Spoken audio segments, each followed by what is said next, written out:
I found Snickers on June 26, 2020, as I was running on a path through a cornfield a couple miles from my house. My mother had just passed away a few weeks prior, and I took up running as a way to cope. All of a sudden, this tiny kitten comes wandering right out in front of me and stopped me in my tracks. I did not see any other cats around, so I gently reached down, and she was surprisingly friendly. I could tell she was very sick. Her eyes were all goopy and draining. She kept shaking her head, so she clearly had ear mites. I could see lots of fleas on her, and each time she attempted to meow, no sound would come out. So I picked her up and held her the 2 miles back to my house. She just melted into my arms. As soon as I got home, I took a couple pictures of her and posted flyers in my neighborhood to see if she would be claimed. I also gave her a bath and made an appointment to see the vet the next day. The vet gave her a full exam and did blood work and estimated she was about 5 months old. It was obvious she had some type of sinus infection, so they started her on a variety of antibiotics.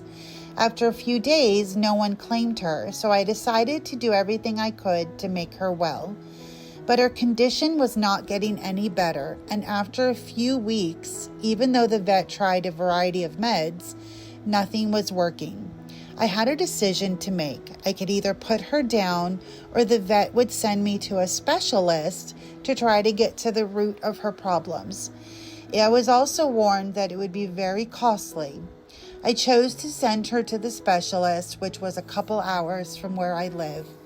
It was finally determined that she had 2 very large polyps growing in her inner ears and behind her eyes, and she would need 2 major surgeries, 6 weeks apart from each other. I decided to at least give her a fighting chance. She did well in the first surgery, and they were able to remove 1 large polyp. 6 weeks later was the second surgery, and unfortunately this one did not go as smoothly. During the procedure, the polyp they were attempting to remove dropped down into her throat, and it caused her to lose consciousness for about 15 seconds. They immediately performed CPR and were able to revive her and get the polyp out. But because she was essentially brain dead for those 15 seconds, she woke up blind. Once again, it was asked of me if I wanted to put her down or bring home a blind cat. I was informed, though, that it was 50-50 if her eyesight would come back. It would all just depend on her body and her recovery.